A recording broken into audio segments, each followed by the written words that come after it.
Imagine a roller coaster of life, right? From having a stroke, having to train to lift up a piece of paper, to making $1 million in a week, then going back down to losing it back all again, and today coming back stronger than ever. If that's a story that intrigues you, that interests you about our man here, Reshveen, stay tuned because this is going to be on the Modern Wealth Podcast.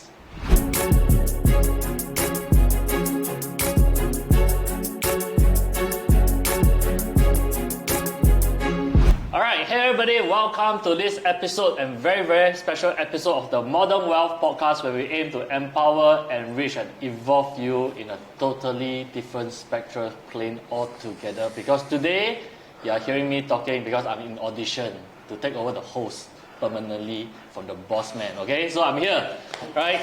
So please, more likes, more comments, more subscribe so that I can do this more, okay? So that he can go and relax. Alright, so today our guest is none other than our boss man here, Reshveen. Everybody give it a round of applause, alright?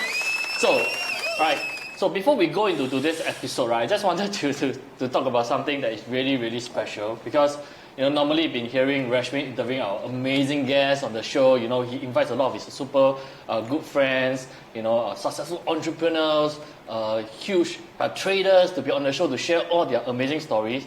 But the thing is this, one of the most amazing individual is sitting in this chair interviewing those people, right? So that is why today we're going to swap that role and we're going to ask him all the hard questions, all the funny questions, all the I don't know what other kind of questions that you all have been asking over the comments over the past few weeks, and we're all going to throw it over to him, alright? So this man here is a literal, I won't even say he's a jack of all trades. He's actually a master of all trades. Wow. You all sense the pun because he's a trader, right? Okay, so he's like literally a master of all trades here. So today I'm going to peel into his life story, how he actually got so successful, what his mindset, what his philosophy, and if that interests you, like, comment, subscribe, and watch on. Okay, so Resh, welcome to your own show. Hey man, thank you very much for having me on my own show. Let's go. How does it feel, first of all, it feel to be sitting on the other side? Actually, it feels good, man. It feels good. Of course, we've interviewed many amazing guests. If you haven't watched the videos, please go and watch the videos, guys. But I've always wanted to also be able to share some of some wisdom that I've gained over the years as well. So it's great. Hopefully we have a very good interview today, so I can share some insights with regards to my mindset, some outlooks I have with regards to the markets, coming up very, very soon. Hopefully I can give you all some really good tips in this video as well, man. So I'm excited, bro. The boss just said he hopes that I do a good job, so pressure's on me. Alright, let's do it. Yep. Okay, so I mean, for many people in your community, obviously they have heard about your story, how you have been, on your first million at a very, very young age, and you went on to be so successful.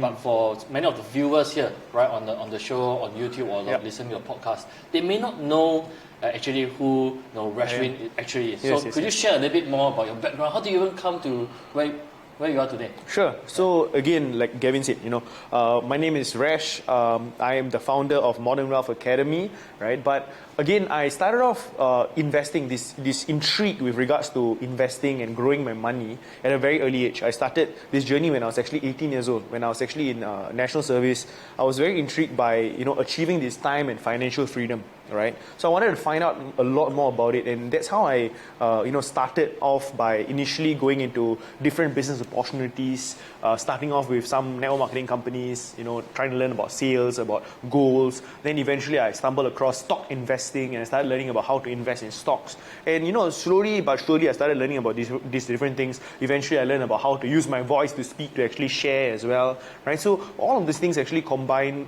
for me to actually achieve some amazing things in life, right? I started growing my portfolio exponentially. I started being able to share my knowledge across the world. And because of these things, I was able to, not too bad. By the time I was, 26, 27 years old, I managed to build over a 7-figure portfolio for myself, achieve financial freedom at a pretty early age as well. But yeah, man, all of that I managed to achieve in a matter of, 7-8 years. Right, starting off pretty early lah. So that's a little bit of myself. So today I run Modern Wealth Academy. Our goal, as you all can actually see, is to empower, enrich, and evolve people's lives, right, by teaching them actionable modern wealth strategies, right, to really transform their lives. Yep. Okay, man, bro. But before we go there, I think we jump ahead of the timeline already, right? It's like absolutely. Loki has come here and conquered the timeline. We are now just skipping ahead. Yeah. But I want to move ahead a little bit, behind a little bit more, man. Yes. Because you were actually first known to me when I first know you. I didn't know Reshveen as Resh, the man, you know. The only thing I knew was I'm a 1-pack man, he's a 6-pack man, right? Yes. He's a 6-pack investor. Yes. So the thing is this, right? You, from young, right? You were actually an athlete, from what I understand. You were an athlete, you know, you train very, very hard. And I just curious, right? Because I believe how you were brought up, right? Your character, your discipline didn't just happen overnight. You probably from a very young age that you built it up. I want to hear that part of the story as well. Cool. So absolutely, man. You know, again, I honestly believe that at least this is for myself. A lot of what I've achieved today started when I was a very, very young boy. It actually started in my dad. Right, it actually started in my dad. So my parents, in some context, I come from a very, very middle income family. My mom works as a nurse in a hospital in Singapore. My dad works in a shipyard, right? But they both taught me very important values. My dad taught me the importance of working hard, right? He taught me the importance of not giving up. There was this quote in my house, defeat is only when you stop trying, right? My dad always told me, you step up, you go again, you never give up. Right, and he had a very, very strong work ethic. Every day he'll be up 5 a.m. in the morning, you know, before he can wake up. You know, he had a very strong work ethic, and he was a leader in his company as well. Right, so I always saw that when I was growing up, and my dad was my model. My mom is a very compassionate person. She loves people. She's always talking about giving to me. When I was very, very young, she always brought me along for community events where we would buy like Milo packets, we buy food rations, we'll go to nursing homes. And I was a small primary school boy, right? But she taught me how it's like to give, right? So my mom is a nurse, and you know, obviously she deals with them in the hospital.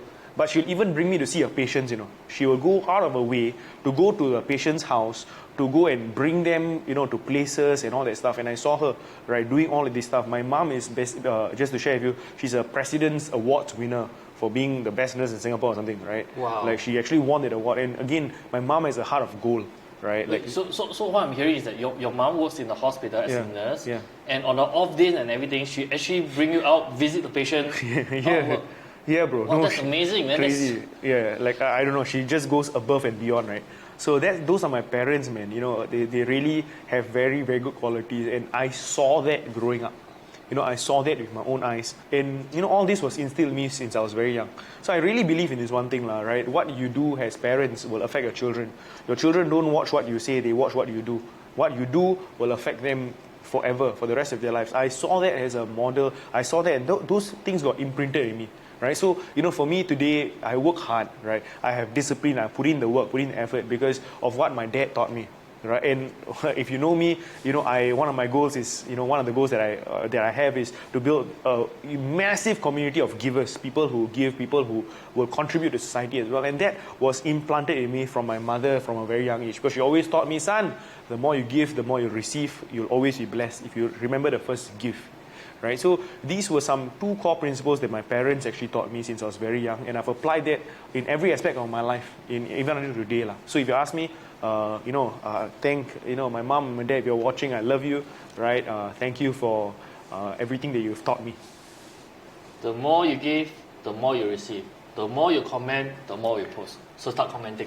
Okay. So having said that, right? I mean, amazing parenting. I mean, that's really. I love the other quote that you said in your house as well. You only face a defeat when you stop trying. Yes. I mean, that's really so true, because, you know, the only point where it stops happening for you is when you stop doing. Absolutely. Right? You actually stop progressing. So, your dad and mom, you know, you grew up in such a loving, you know, such a, I would say, value-oriented family. But then, you know, after that, you translate that into your school life, probably looking at his guns right now. I mean, these guns, right? For those of you who are listening on the podcast, go to the YouTube channel and start seeing him in person. I'm going to get him to unbutton something later, yeah? Okay? Yeah.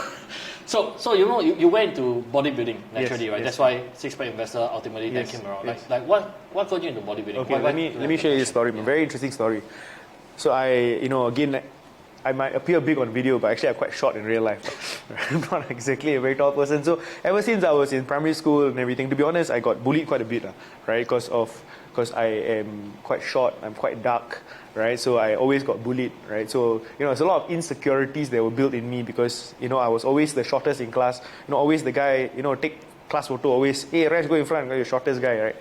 So, secondary school, same thing, and I think primary school was quite traumatizing for me because, that's when you got girls in your class and all that. Then, Wait, sorry. You were traumatized by girls? Yeah, bro, because the girl I liked didn't like me, right? So, then, I get, because she was maybe a head taller than me, right? So, quite sad. But anyways, right? That's a story we're coming back later, okay? But so I went to secondary school, right? And again, same thing I was always bullied and stuff like that. So I was thinking to myself, like, what's one way in which I can stand out? And the one way I could stand out was by going to the gym, right? Trying to build my body, trying to get better. So I had this mentor. I would say he was my first mentor. His name is Joshua. Joshua, I love you, brother. You have no idea how much you impacted my life. Joshua Isaac, right? Like this guy, he was 1 year older than me. I was trying to do a pull-up. I couldn't do a pull-up. And then I remember my friends were laughing at me. They're like, yeah, this guy talk cock. Can I even do pull-up? Right, so I was like, oh, damn it, man. So I think the next couple of days, every day I go to the pull-up bar and try to pull myself up. Couldn't pull. And then there was this one guy who was sitting there. His name was Joshua. He saw me trying. He said, hey, Resh, come and follow me to the gym, right?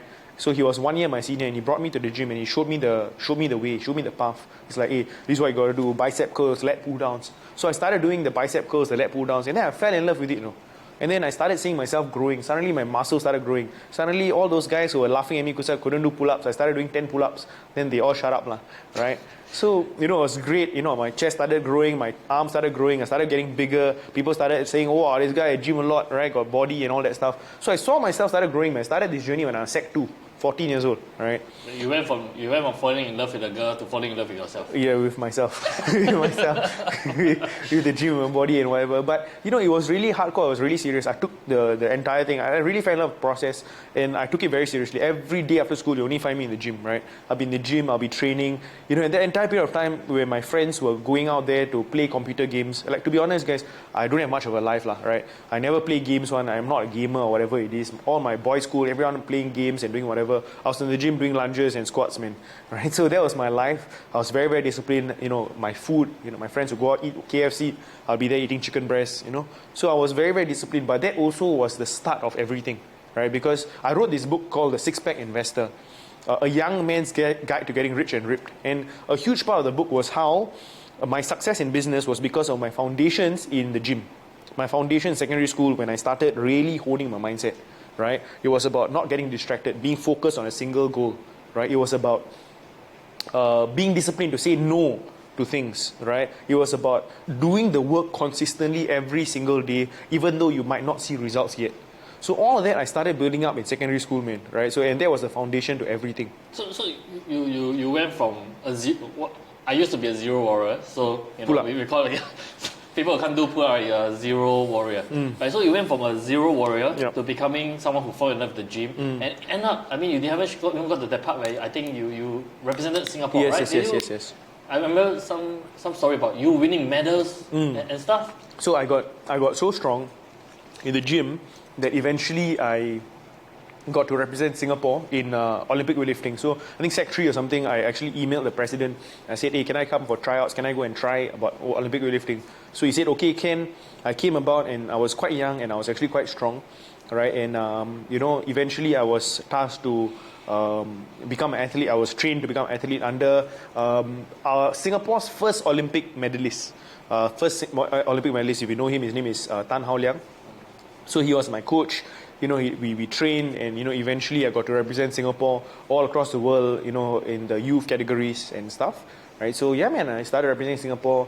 In my category in Singapore, I was a gold medalist. I can't remember in which year.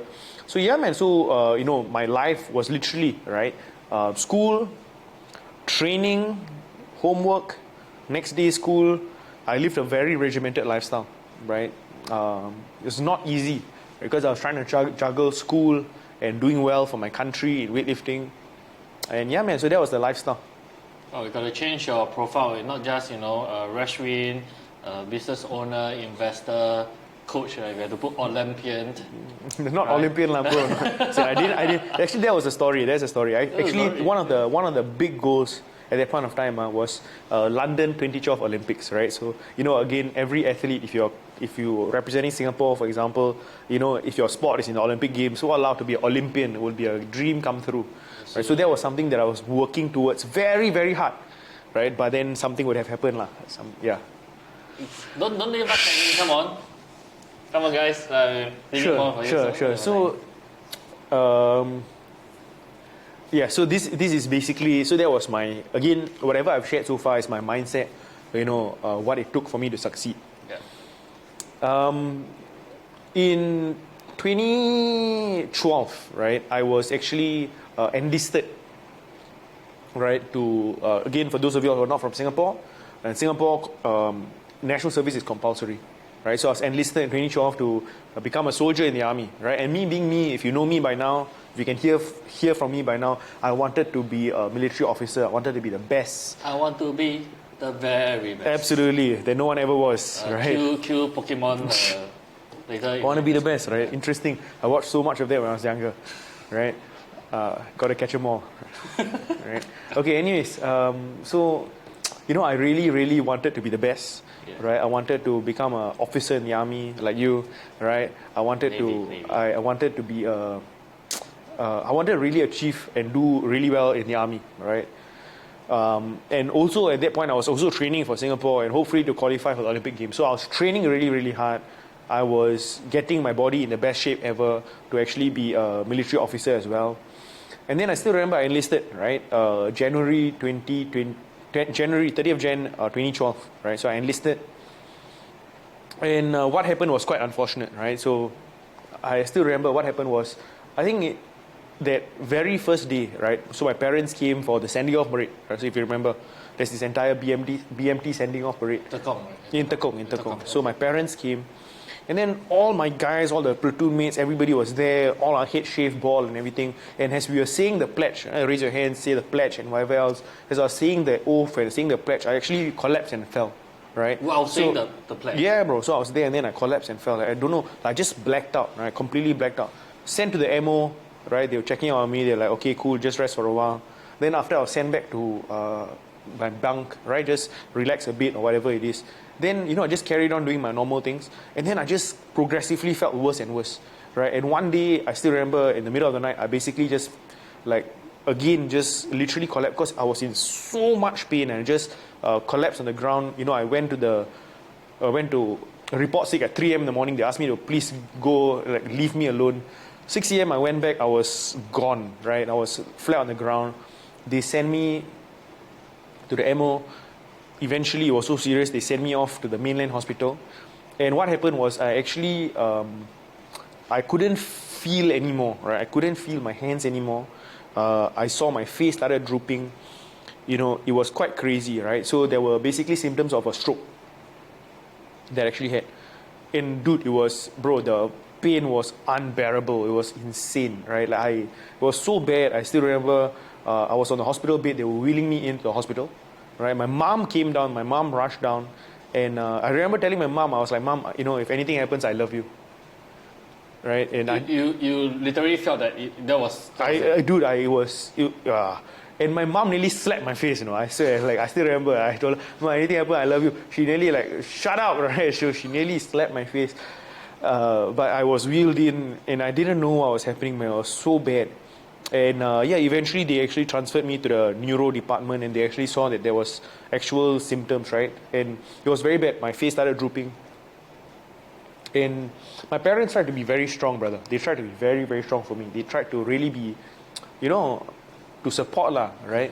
But what happened was, I still remember, I think on the 5th day of admission, I stood up, trying to go to the toilet, and then I just fell down. And the reason was because I couldn't feel my legs anymore as well, bro.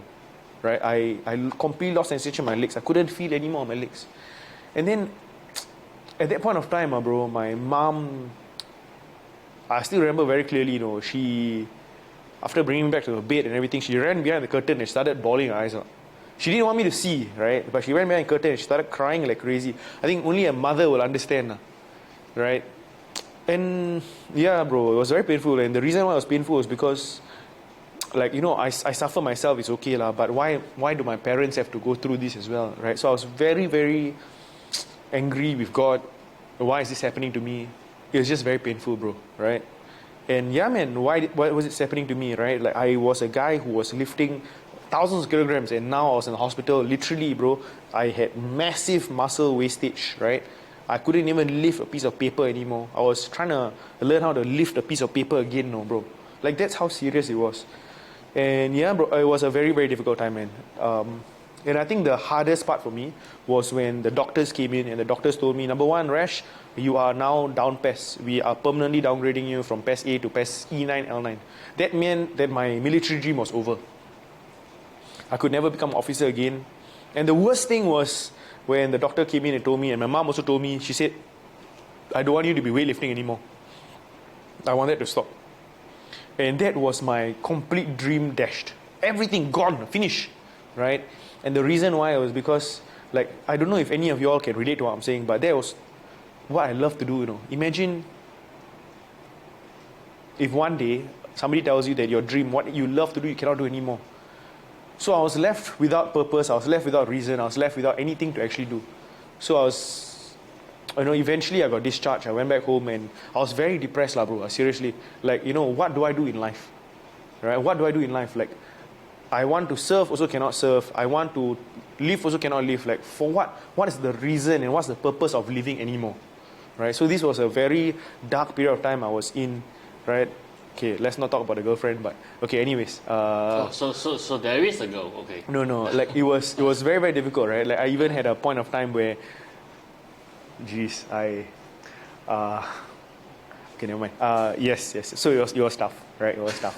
Okay, we're gonna let go of this one, alright? Yeah. Ladies and gentlemen. I just share lah, right? So I had a point where, you know, I had my partner at that point also leave me because, you know, I still remember, right? Like, the person actually said, I don't want to have to take care of a person who has this for the rest of my life, right? My gosh, at that point of time, do you ever, was there even like, do you even know if you could recover? As in, there were signs of progression lah, bro. But then again, you know, you really never know, right? So I was going every 3 times a week to occupational therapy to move my fingers, right? And just to get back function lah. So, yeah, man, everything was gone, right? And I didn't know what to do. So that was the period of time I was in. And, you know, many nights I would cry and whatever not. But, you know, my mom was always there for me, right? My mom would always be there for me. You know, she used to hang this verse in my wall, which says, you know, you can do all things through Christ who strengthens you, right? So it was a verse in the Bible. And she would come to me and tell me, you can do all things, son. You can do all things. God will strengthen you. You can do all things, son. You can do all things. And I didn't understand, bro. But she keep telling me, she keeps seeding this thing in me, right? There's this thing which is in my room. And every day I just look at it and say, I can do all things. What can I do? I cannot do anything, right? But one day, she came to me, she held me, and she told me, son, you know, if you cannot do something physically, you can use your brains, you can do something, right? For sure, you can use your brains and make it work for you as well, right? Why not? You're very talented, you can go and do it. So I said, you know what, okay lah, ma, right? Let me just go and see what I can do. We went to the bookshop and I happened to, as cliche as it sounds, bro, I happened to come across Robert Kiyosaki's Rich Dad, Poor Dad. Link to purchase below. Yes, I happened to come across. So I read the book and I was like, wow, I was very, very amazed. I was like, wow, this is very, very interesting. There's so much, like, you know, which just opened my mind. Right? I think the biggest thing that he actually said that was very, very cool to me was the whole, you know, don't say I can't afford it. Ask, how can you afford it? Absolutely. Right? I think there was, you know, there was many things said in the book. There was one thing that I was like, you know, when you say, I cannot afford, you immediately shut your mind. Ask how you can, and then it opens up your mind.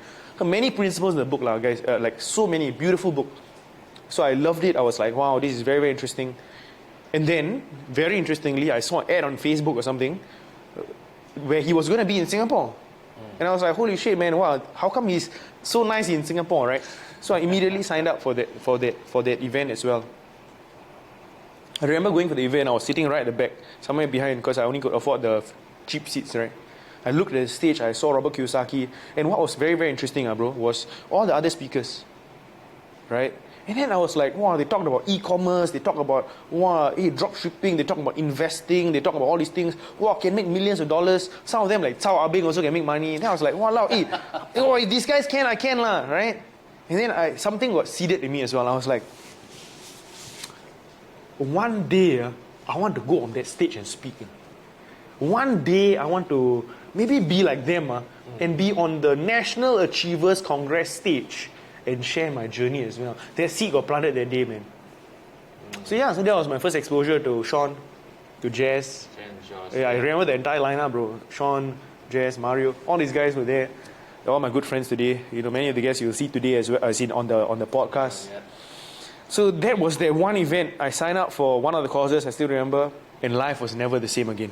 I wanted to sing another song, but then it's alright. Let's not sing for now. But I just want to bring this whole, this whole journey. But bro, hold on. So, if I were to summarize everything, if I were to what was my biggest lesson from this thing? Exactly. Right. What was my biggest lesson? Right. It will be this lah. Right. Like, God never closes a door for no reason. One. Never, ever, ever, ever, ever. He never closes a door on you for no reason, no purpose.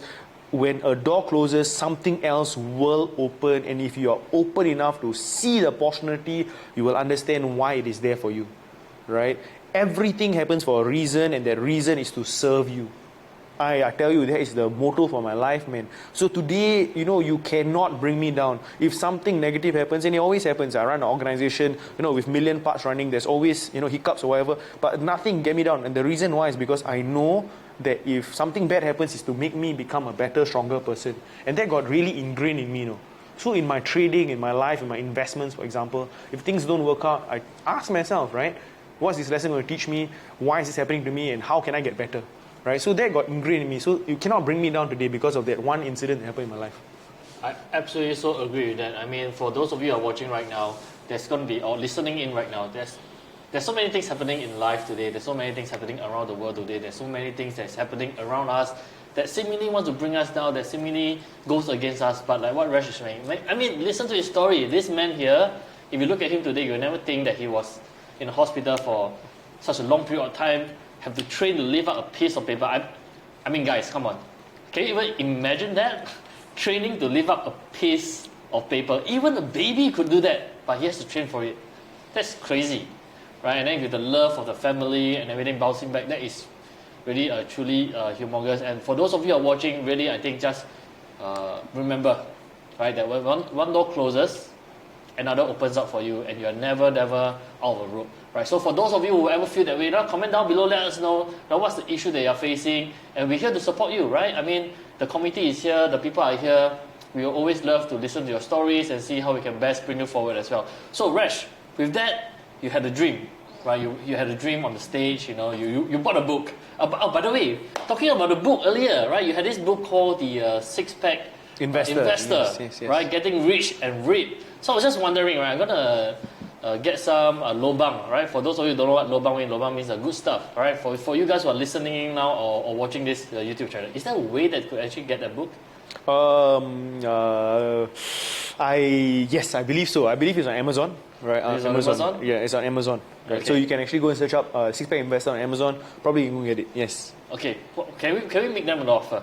Yes. But if you comment down below, like and subscribe, turn on the notification bell, our team will reach out to you and maybe drop them a copy. Can we do that? Possible. Gavin will have to figure it out. All right, boss. Yes, all right. I have to figure it out. But if you do that, we're gonna send it over to you. All right. So we're gonna have that benefit for all our audience here. Sure. And then you got another book, right? Robert Kiyosaki, Rich Dad Poor Dad. I think many of us in the industry, it's the famous book. Everyone knows this book. Yep. And because of that, you went to NAC, National Achievement Program. So shout out to Success Resources, Richard and Veronica as well. Yes. You saw Robert on stage. And what's amazing is that, we are all seeing pictures of you standing next to that giant man himself. Yes. So I want to hear more about the story. How did that happen? Oh, man. Yeah, so basically I went from that, right? And I think it was a matter of 3 or 4 years later where I was a speaker on that stage.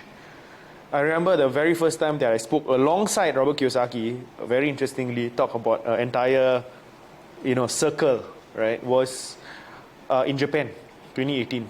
right, where I was a speaker beside Robert. So the main highlights were Robert Kiyosaki and Mary Buffett. And I was a speaker alongside them. And I remember, man, when I was backstage, bro, I tell you, this picture, this scene I'll never forget. Imagine, dude, there was Robert, there was Mary, there was Japan's one of the richest guys in Japan, there was Ping Jun, there was Sean, and then there was me. And I was like, I felt this massive imposter syndrome, right? I said, who the hell am I, right? Who am I? Like, how am I deserving enough to stand among these giants, bro? Right? And I was one of the speakers, and I tell you, it was a dream come true, right? Really, really a dream seriously come true, and I was so grateful. I just thank God. But yeah, man, a lot of people face imposter syndrome as well, right? Which I completely relate to, right? Like, who am I? What do I know, right? Imposter syndrome. And at that moment of time, among these giants, among these multi-millionaires, billionaires, I felt very small. But, in the end of the day, I think the thing that I told myself was this. It doesn't matter, it doesn't matter what you know. What people care about is how much you care for them. And what you can actually do to serve them. So true, so true. Right? Like, it's not about what you know, it's about how much you care about the people you serve. So, with a clean conscience in my heart, I know that if I could help people, that's what people really want, right? Because people don't care whether you have $1 million bank account or what. How can you help me make $1 million? That's what they care about. Absolutely. You're giant as well. You're giant on giving. Yes, I think that's absolutely. so important. Absolutely. Yeah. But you touched on a topic that I feel that many of the people who's watching this channel right now, or even many of our committee members, may also feel this way sometimes. Right? We talk about this term called the imposter syndrome. Yes. And many people, especially when they are attempting to give, they might feel that way because they are worried. Who am I to give? Who am I to share? Yes. Yeah. So how do you overcome that mindset? Very simple, bro. I tell you something honestly, guys. Like my story, I started sharing on investing and teaching, for free or whatever it is when I was still in national service, bro. Right. After that episode. Yes. After the episode 2013, second 2 years, right. So I started then, right. Like, who the hell am I? People come and listen to me who are 20 years older than me, 30 years older than me. I tell you, look at me, I look like a damn bloody amateur, right? But, in the end of the day, two things are very, very important, right? So again, know who you serve. Okay, know who you serve. Number one, right? Like, if you already have achieved a certain milestone, can you help somebody who's going from zero? Right? So if you went from 0 to 1, right? If I grew my portfolio already to $10,000 in profits, am I able to help somebody who doesn't even know? The answer is yes, sure, you can serve them, right? Yeah. Because they don't even know how to open an account, how to start their journey, for example. So you've achieved at least a certain level of authority to actually do it. All right, so that gives you the permission to share with them so that they can get started as well. Right? So that's something that you must understand. Every aspect of life is that, right? So I don't need to only earn $1 million, then only I can share, for example. Then you earn $1 million, you don't even feel like you're enough, for example, right? So, whichever journey you are, you can help somebody who is coming up to get to where you are. But never ever forget that when you're helping people to get to where you are, you need to improve yourself to get to the next level as well. Absolutely. So always keep improving yourself so you get to the next point A to point B, for example. But when you're in point B, you can help people at point A get to your point as well. Right? So that's something that you must always remember. And never wait until one day you are ready, because you will never ever feel that you're ready. Right? You will never feel you're ready, right? Like, until today, sometimes do I have doubts, for example? Sure. Actually, not really, no more. Maybe you put me in a room of billionaires, maybe I'll feel a little bit insecure, right? But anyways, Let's make it happen. Huh? Yeah, absolutely, really cool. Right? But very, again, the reason, like for me currently right now, and this doesn't come overnight, right? But I have unshakable confidence. You cannot shake me, right? I have unshakable, I know what I do works, right? So there's an unshakable confidence that I have, which you cannot take away from me.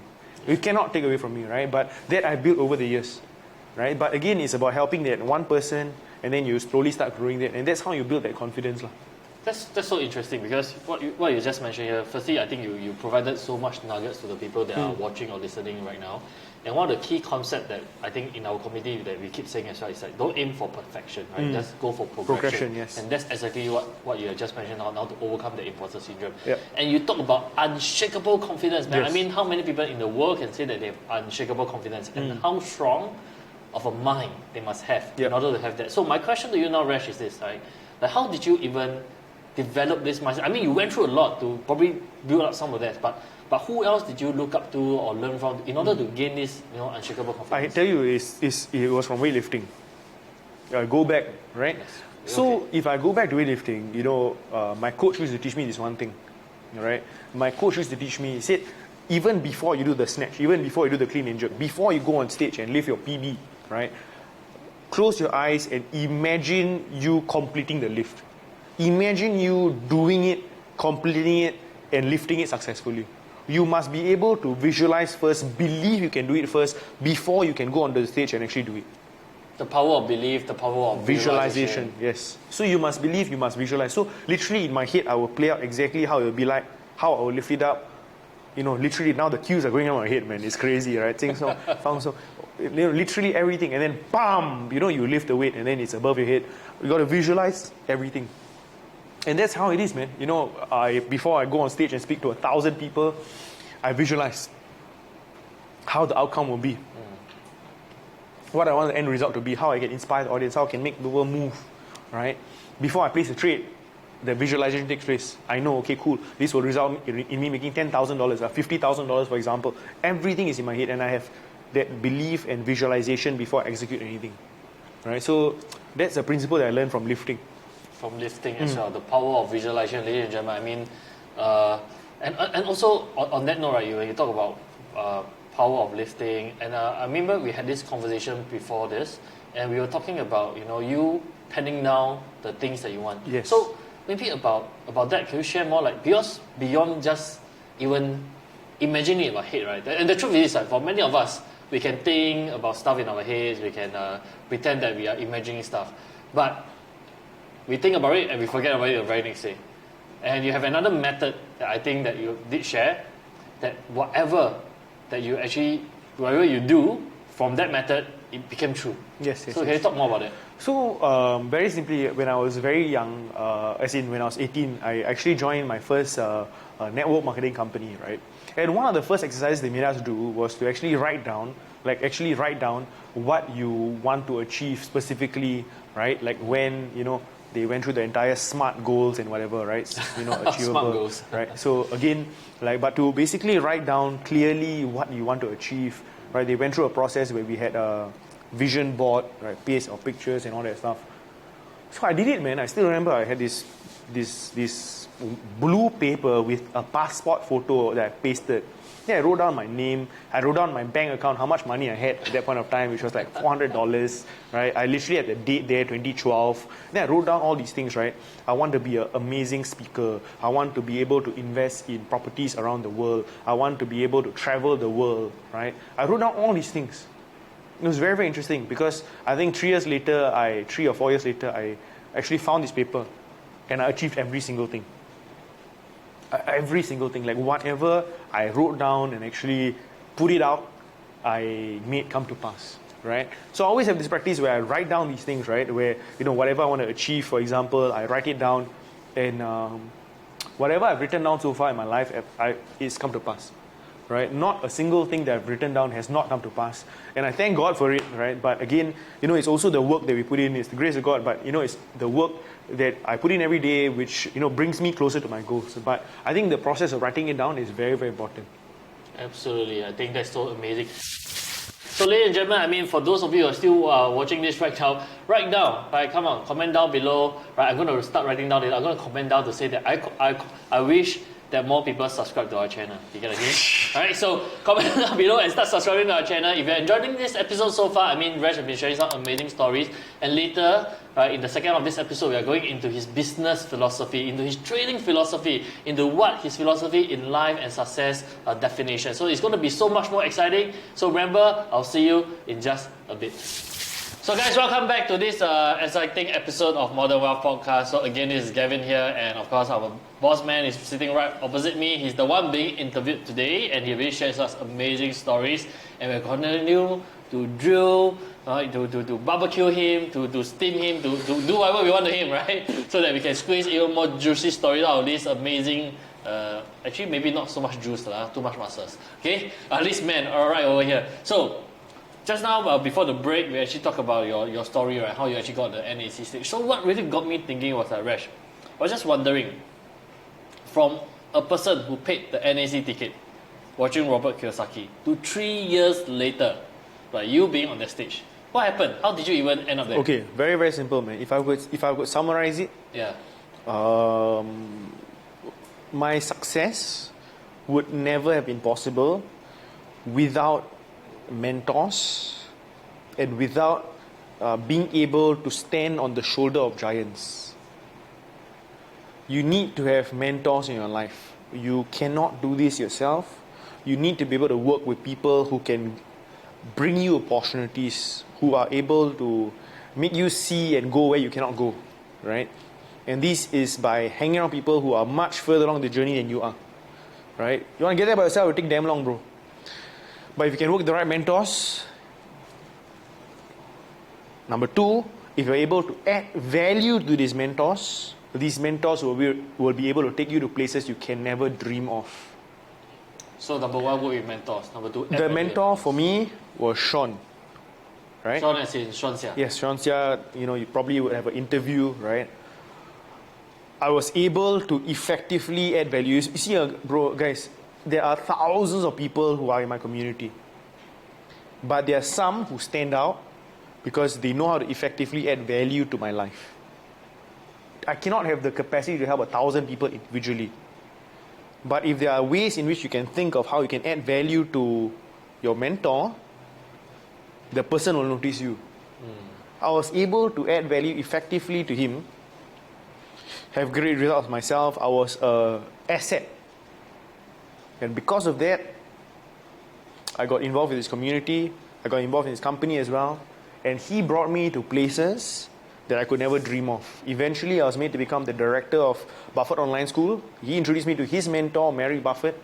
I was made to become the director of his company, of Mary Buffett School, which was called Buffett Online School, which is today still running. It's called Buffett Online School.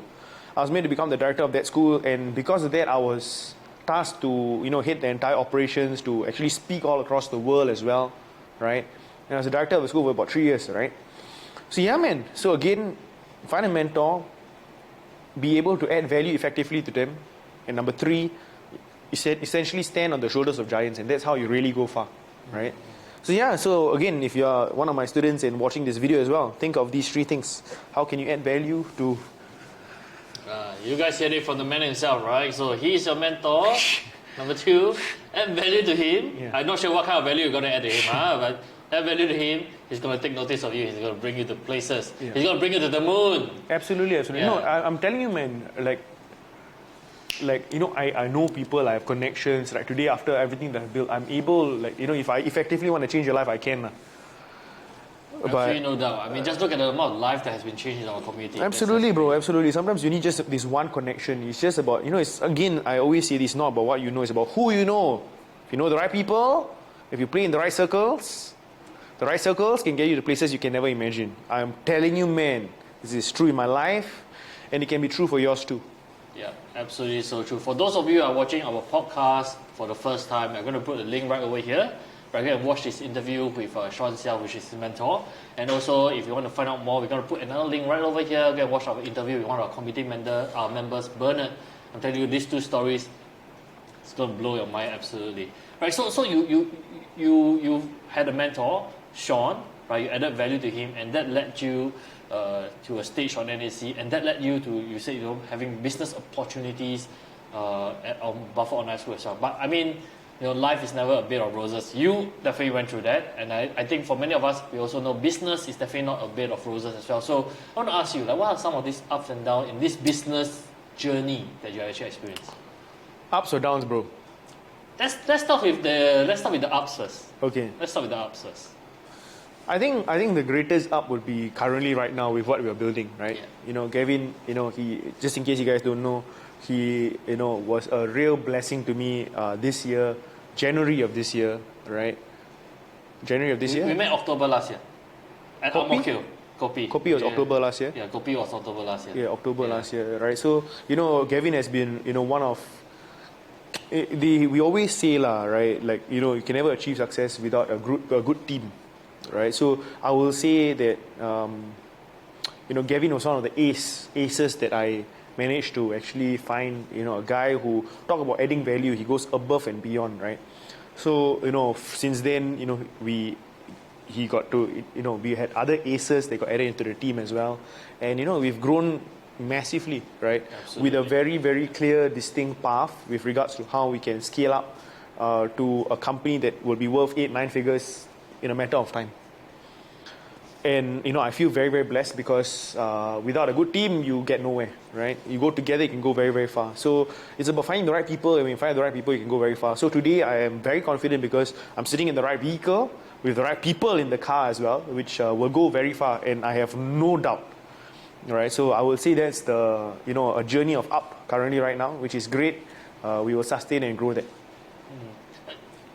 So as of now, we are going to, when you hear it first, here on the Modern Wealth podcast, right, you're going to be an 8, 9, or 10 figure company. So if ever you see MWA, the stock ticker, you just scratch your head, Yeah, but the stock ticker, interesting, man. You never know. You never know, right? And whatever you write down is going to come true. So start commenting down below, right? The MWA stock ticker is going to come true. Yeah, we got to go and find out whether MWA is taken, right? Maybe. Let's find it out as well. So that was the up, right? And I'm sure there must have been some downs as well. So yeah, perhaps absolutely. you could share some of this. Yeah, for sure, man, for sure. So I think one of the biggest ups for me, bro. Yeah. The biggest up for me, besides currently now, which is great, but one of the biggest personal ups for me was during COVID. During COVID, yeah. Dude, during COVID, I found my superpower, right? It was kind of crazy, right? Actually, it was quite scary initially because everything got locked down. We were mainly doing events, speaking around the world. Now everything was when you go online. And I was like, holy shit, man, done. We were finished, right? How are you going to survive? Then the guy said, oh, let's go online, let's try it out. And then I tried out online and it just went crazy, right? I could switch on a camera and suddenly 1,000 people would come. I was like, holy crap, right? And last time to fill 1,000-person event, you know how difficult it is, bro. So right, tough. the headache, the stress, the logistics. Yeah. Now I'll switch on the camera, I'll dance in front of the camera, and then there'll be 1,000 people, right? 2,000 people. It's like, holy crap, and I was able to talk, influence people from, and now it was no longer online, it was no longer physical in person, it was literally people from everywhere across the world. And bro, in terms of investments, I made more money in that 1 year than the last 7 years combined, right? And I was making very good money, right? But that 1 year was equivalent to, dude, it was crazy. So in investments fronts, I was doing crazy. In business front, it went insane, right? We went from doing $1 million a year to $1 million in a week, bro. You understand the aspect, right? Based on the numbers, Ali, you're not even talking about 6 figures in a year, right? We're not even talking about 7 figures in a year. You're talking about $1 million in 7 days. One week. Freaking dude, it was insane, bro. But that was the power of COVID, right? So I got to highs that I never thought I could. But then again, when you achieve so much in such a short period of time, sometimes your head gets a little bit in the clouds as well, right? It was quite insane. My head was in the clouds, and how the big success also resulted in me making a few very unwise, stupid decisions. That would be interesting to share. Anything that the audience could to listen to learn from. Yeah. But one thing, in hindsight, right? COVID was a very, very uncertain time. Yes. And many companies made moves, thinking that would be the way that it will be forever. So literally during COVID time, I was printing money, right? And I thought I could print money forever, right? But then again, it was not to be the case, lah. Yeah. So with whatever I was doing, I was scaling and extend, hiring people, doing whatever else, making investments in different things, and spending so much money, right? That when COVID suddenly started turning around, where people started going back, our numbers dropped, our revenues dropped, everything dropped, and I was like, holy shit, man, I cannot keep up anymore. I couldn't breathe, right? Because it was insane. It was like, my expenses were now fixed. I had payroll of, close to 6 figures on a monthly basis, and just to survive, I had to try to pull out some magic out of my ass to try and just support my overheads and expenses, right? Including my payroll and staff and everybody else. And it was tiring, bro. it was tiring. Like literally, it would keep me up at night. It would give me so much headache and stress. And I was like, after that one day, I was like, did I even sign up for this? Right? I started business and started investing because I wanted freedom. Yeah. But now I was a jailer to my own expenses, and I had to do things that were not aligned to me for the purpose of trying to bring money in. So imagine you having to sell or make stupid moves and investments to try and make some extra money so that you can pay off somebody's salary. Like, voila, I tell you, damn stress, bro. I tell you, like literally I couldn't breathe. It was so hard. It got to a point where I was like, I just want to give up, right? And actually I did pull the plug. One day I remember I called my team and I just said, I have no more vision. I'm sorry. All of y'all, stop work tomorrow, right? That was it. A phone call. No. I called them to my place and it basically said I was done. I just told them I was going to take a break. I was just going to chill and just try and recollect or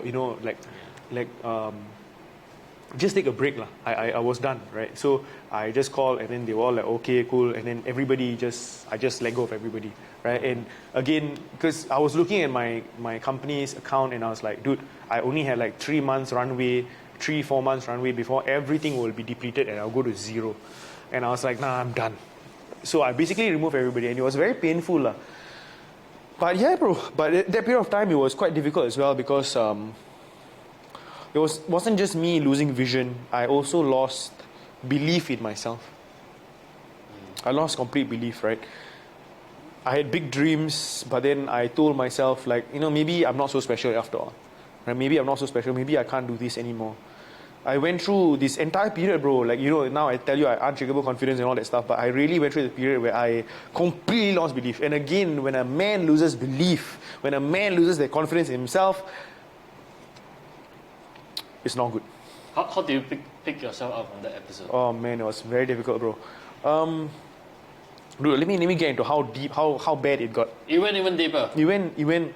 The rabbit hole got deeper. And the rabbit hole got deeper, right? Like, Oh my God. bro, like there was a lot of mental struggles, right? So Yeah. people talk about mental health, and honestly speaking, man, I could never relate to mental health and whatever, because I was like, just pick yourself up, just think positively. Like that's how I would look at life, right? I never could understand. But at that point of time, dude, it was crazy, man, dude. I've never shared this before, and I don't. If I could share, I'll just share right now, right? MWA exclusive, MWP exclusive. Oh, let's go. Yeah, as in, I don't even think my closest, like my wife or even my mom or dad knows this, right? But there were many instances where I literally the devil took over my thoughts, and I was thinking like, I just want to like leave the world, right? I would literally. Like there were times, bro, I tell you, dude, it was quite crazy, man. Like there were times where I would go to a random HDB block and I'll take the lift all the way up to the top floor. Then I'll just look down. Then I was just like, I did that a few times, bro. Right? You went to a HDB. Yeah. You took the lift up to the bro. highest floor, Yeah, and bro. you look out. Yeah. You're wondering what you're doing. And then I would just be there and thinking like, would it be, man. And then one thing that stopped me was like, what would my parents think and stuff lah, right? So it was, dude, I've never shared it before, but yeah lah, it was tough lah. It was very, very tough. I was in this dark space, lost belief completely, like what's the point, right? But yeah, so it was that deep. It was that deep, and yeah, bro, the devil was winning the war in my head. How did the light find you again? Good friends. Good friends? Good friends. I reached out to a friend and told him, look, I don't want to lead anymore. But maybe I can play the back seat and help you lah. Right? I said, I'm tired of leading. I don't want to be the person responsible for leading an organization anymore. I don't think I have what it takes. I just need to. I support you lah, right? I just be on the background. I know what I can do. let me try and see how I can help you. And I don't want to be seen, right? So I went completely silent. I just went radio silent, and then I just helped him on the back end, right? But I just did that.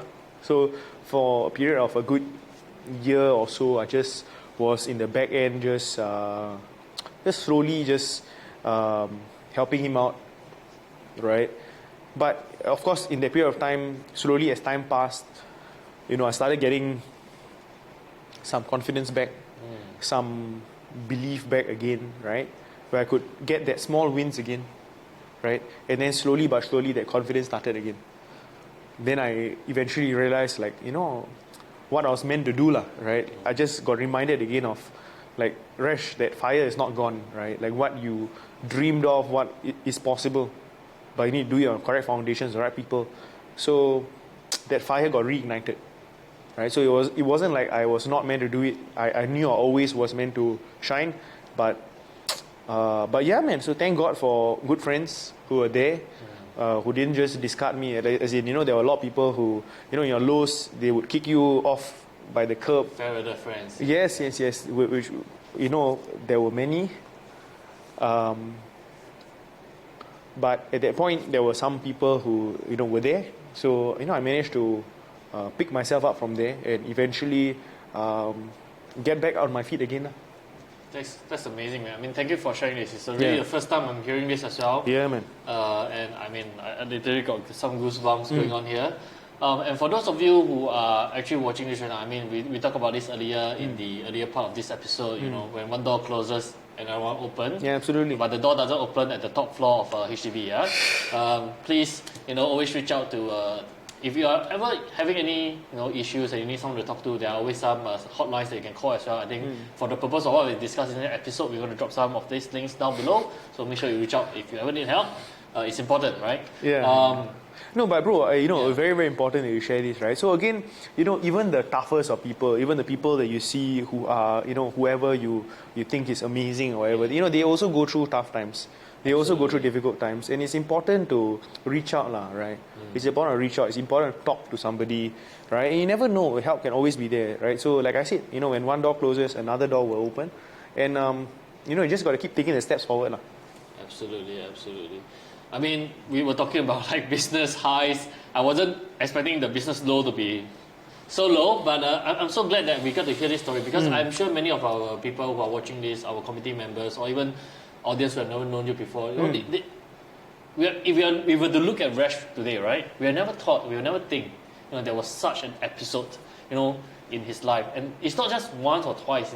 He went through such a low end when he was in NS, and then through business, running into such tough times, having to set with his team. I mean, the mental struggle as well. I mean, those are really stories that we can pull a lot of lessons from.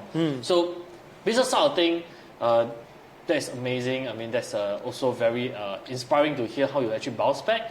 I want to move on a little bit more about how I got to know you for what you are famous for, apart from the six packs, of course, but you're a six-pack investor. Yes. So ask a little bit more about the trading side as well, right? So I know you, like we started off as a joke earlier in the episode, right? You're not a jerk of all trades, you're a master of all trades. That's right. And literally you trade all sorts of instruments, all sorts of stuff. I don't understand, how was your journey on that? How do you even get started? And who did you learn from? And what brought you to where you are today? So, yes. So, just in case, just to give some context, I invest extensively in multiple instruments, stocks, properties, forex, crypto, futures, right? Many instruments, which I've achieved quite substantial returns in every one of the instruments, right? But actually, very interestingly, I always share that I started out on the right path, and I don't have a story of losing so much money or whatever initially when I start, because I started out with the right mentor, I started out with the right principles, right? So I actually started off with Sean, and he taught me the principles of value investing and stock options, and the principles are very, very sound. Right? The Warren Buffett principles are tested, tried, and proven methods. Right? So, no speculation, no anyhow, leverage or whatever it is. Right? You do and follow proper principles to invest in right companies, great companies at undervalued prices. Right? And that's what I started off doing. I started off doing and investing in the right companies at the right prices, right? Eventually, I got to find out how to invest in really good companies, but super undervalued, like unheard of companies, which could really explode and grow, right? And that's how I really made my first pot of gold, right? By investing in solid, unknown gems that could really explode and grow. So there's this entire checklist and of ways in which you can actually source them out. And yeah, man, so that 2013, 2014 was fantastic in me making my first, pot of gold. Right, so that was amazing, man. And then, of course, the next thing that brought me to the next level altogether was learning how to use options. Right, so options is a fantastic tool. Right, very, very, very powerful tool that you can use to, there's many ways you can use it. You can use it to collect cash flow, right, by selling put options, for example, call options, covered calls. Right, so it was a great cash flow strategy for me to start getting passive income on a monthly basis, but also a way in which you could use call options to really leverage and grow your portfolio exponentially. Right, so call options and learning about options was very, very powerful in bringing my portfolio to the next level altogether. Right, so that was how I initially built my first $500,000, my first real serious pot of gold. Right, so that was great. That was fantastic. Then let's talk about crypto, right? Let's talk about crypto, right? So 2017, I got first introduced to the power of crypto and what it was about, right? And I was like, wow, okay, that's cool, right? So I got introduced to crypto in 2017. This was the first time I was introduced. I was in Barcelona. So I invested in some Bitcoin at 10,000 or whatever. It went all the way up to 18,000. I was like, wow, this is crazy. But then everything came crashing down, bro. Every single thing came crashing down, and I was like, holy shit, man, this is bullshit lah, right? So I just took it as a whatever lost investment. I just left it there. 2020 was when I had this friend, right, who kept telling me, Resh, this is halving cycle happening. You need to go and get into Bitcoin. I was like, yeah, same shit again, right? So I went to open my account after 3 years, and I saw my money was still red, bro. I was like, what the hell, bro? 3 years later, still red. What the heck is this? Bullshit same investment. Shit, different day. Yeah, same shit, different day, right? $9,000. I'm still negative. 3 years, right? But he said, no, now it's going to be crazy. Then I said, okay lah, never mind, let's just try. All right, let's try again. Open my account again, bought another Bitcoin. Then this time it really, really flew, bro. It flew. It went from $9,000 to over $60,000, and that period of time was insane. And the reason why is because I invested in, I still remember Ethereum at like $300 or something, which went to over $4,000, bro. I never, ever made such crazy returns in such a short period of time. Nothing ever came close. And this was me clocking at least about 10 years already of investing. And I never made such explosive gains in such a short period of time. I was like, holy shit, this is on steroids, bro. Right? So it was crazy. So that was what also got me my serious first pot of gold, which was insane lah, right? It was in the multi-millions, right? I literally cashed out to go get my first landed property. Not cheap. My first investment on landed property was well over $3 million. You need millions of dollars, right? I was 27 years old, right? But again, was able to help me purchase and finance my first landed property, which was I think it's a big achievement lah. My first property is a land property, guys. I never start HDB all. I started land property, right? So that was how I started, right? And that as in my first Singapore, I was investing in overseas properties. But anyways, my first residential property was that, right? Which today made me well over $1 million in gains as well. Anyways, right? So yeah, man. So crypto was amazing, and I always knew that this was a vehicle that, number one, can really help somebody grow a small amount of money to a substantial gain in a short period of time. It's something that is very hard to achieve with investing in blue chip stocks, for example. Right? It's very, very hard to achieve even with options per se. I will just honestly say that, right? Why? Because options wise, you do require a decent amount of capital to be able to grow it properly, right? If not, you'll be taking unnecessary risk. Right? But crypto, really, seriously, if you invest in the right things at the right timing, it can help you to grow your money crazily. Right? So today I dedicate about 30% of my portfolio, in terms of portfolio allocation, to crypto. And it's something that I've seen. I know the power. It's the power of helping to turn your little into much. If you are somebody who is like, Resh, I don't have a lot. Maybe I have a couple of $1,000. Maybe I have a couple of $100. But I really want to turn that little into much. I'm telling you, man. Right? Crypto, specifically crypto futures, will seriously help you to grow. Right? So that was a niche that I found to be absolutely amazing, very, very exciting. And we've had so many people, achieve daily income of a few $100s, a few $1,000s. People have grown their money from $3,000 to over $100,000 within 9 months. Right, like so many stories, right? Like literal grandmothers following my trades, making $30,000 in one day, right? Dude, like Gavin, you've seen this, right? Our community is absolutely every single day. Every single day, right? Like people's lives being changed.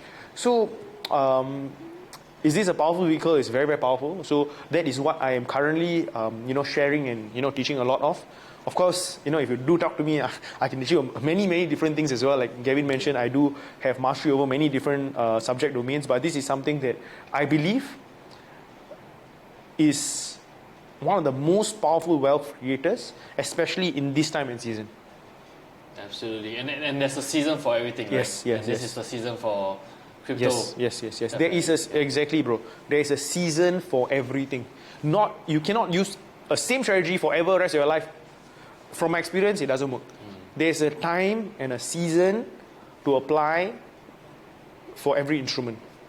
Absolutely. Right now, if you're watching this video, this is the time and season where you can make explosive profits through crypto. And for those of you who are watching this right now, if you want to hear Resh share more about this, and the truth is we are filming this in November 2023, and there's going to be a big event, right, in the crypto world in 2024. So if you want to find out more about that, click on the link. We're going to leave a link down in our description box. Just register there and listen to Resh share a little bit more. And if this is something that you would like to do, just sign up. And who knows where this will bring you. And by the way, everything that we just mentioned over here is not a financial advice. So please exercise your own due diligence. But we do implore you to explore a little bit more, right? To just find out a little bit more, it doesn't hurt, right? So from stocks to options to crypto, then the next question will be, what's next?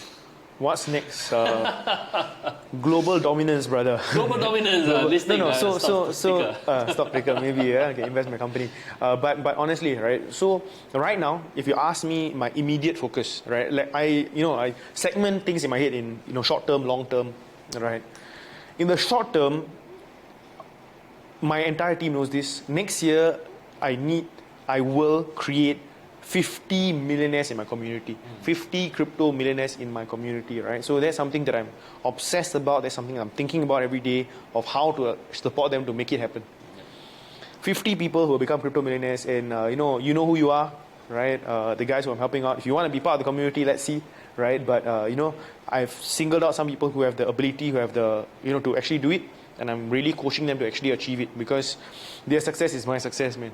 Right, so that's something that I really, really want to be able to achieve. Right, that's a personal kind of goal of mine. So we went from beyond just trading instruments. It's not about like you want to help other people achieve that level of success already. Absolutely, bro. I share with you something, bro. Yeah. This was a quote that I had on my desktop for many, many years, and the quote is by Zig Ziglar. You can have everything you want to achieve in life if you'll help enough other people achieve what they want.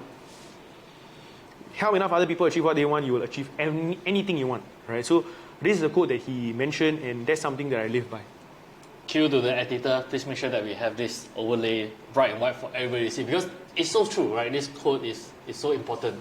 Right? If you can help people achieve what they want, right, you're going to have everything in life. It's just like what Resh was sharing earlier. I mean, I bring this back to what you were sharing with me, and I just thought it was such words of wisdom, right? If you find a mentor and you add value to the mentor, right, it's going to bring you to places. And if you find people, right, who are in abundance around the world, and you bring them to where they want to be, they're going to lift you off and bring you to places where you want to be. That's so amazing and so true. So that's the next step for next year, for 2024, and that's about the business side of things. Now, I think many of us also know you, you going through all this thing, and I want to talk a little bit more about your success philosophy, because obviously you're a man with I think to a certain level of success today. Right? I want to understand your definition of that. Like what does success even mean to you, who's someone who's already there? Great question, man. I believe to me, success is being able to. Success to me is about leaving a legacy, man, right? If there's remnants of the impact that you can actually have in others, right? In the people that you impact, the people that you are touching, for example, that is what success is. right? If I am able to not just achieve success myself, but through my teachings, through my books, through my work, I'm able to impact people, that is truly success because it lives on beyond you, right? And for me, I love my students, but I love my family more. And I have a very, very handsome, amazing son who, as of this time, is 2 years old. So Aiden, when you watch this in the future, Dada wants to train you to become the best version of yourself, right? My ceiling will be his floor. My ceiling that I set for that I achieve in my life will be his floor that he'll have to work upon. So it's big shoes to fill, but I'm very, very sure my job is to train him to become the best version of himself, to be able to speak, to be able to invest, to be able to sell, to be able to do whatever he wants in life, right? But, it's, for me, success is to be a good father. Wow, that's a bit amazing. And it brings us one full circle back to the very beginning of this podcast, where we talk about how, having that supportive environment, having your mom, being so compassionate, and being your dad, right, being so hardworking, and that brought in the values to you, and now you are talking about bringing this value to Aiden as well. That's super, super amazing. So I guess, I started with my dad, I ended with my son. Yeah. Right, I mean, it's really a full circle here. It's such an amazing episode that we have talked about so many amazing stuff. And for those of you, for those of you watching and listening right now, I want you all to comment down below what is the most amazing stuff that you heard. What's your biggest takeaway that you've gotten from this episode? Because truly, this man right here, I know Resh for, I would say about 6 years, 7 years now. Right, and I've seen through some of his ups and downs. The reason why I was able to ask some of these questions is also because the truth is, personally, I've seen through some of these stages, and I just wanted to bring this story out so that you all can listen in and learn from the experiences. Because not everyone can get to live through those experiences, right? And wisdom is by learning from others people's ups and downs as well. So for those of you watching this, really, if you really love this episode, smash the like button. Right, remember to subscribe, turn on the notification bell, right? Comment down below, what's your biggest takeaway? And in fact, if you want Resh to return on this show again, right, as a guest, right? Let me keep my job, right? As a guest, right? Comment down below and let me know so that I can bring him back on again and we can share more amazing stories, right? So that we can impart more, wisdom, we can impart more knowledge, we can, share with you more life experiences that are going to bring you to the next level. Because the aim here at Modern Wealth Podcast is to empower and reach and involve you. So ladies and gentlemen, this is Reshveen here. Follow him at Six Pack Investor. Follow our social media handle at Modern Wealth SG. And we'll see you in our next episode.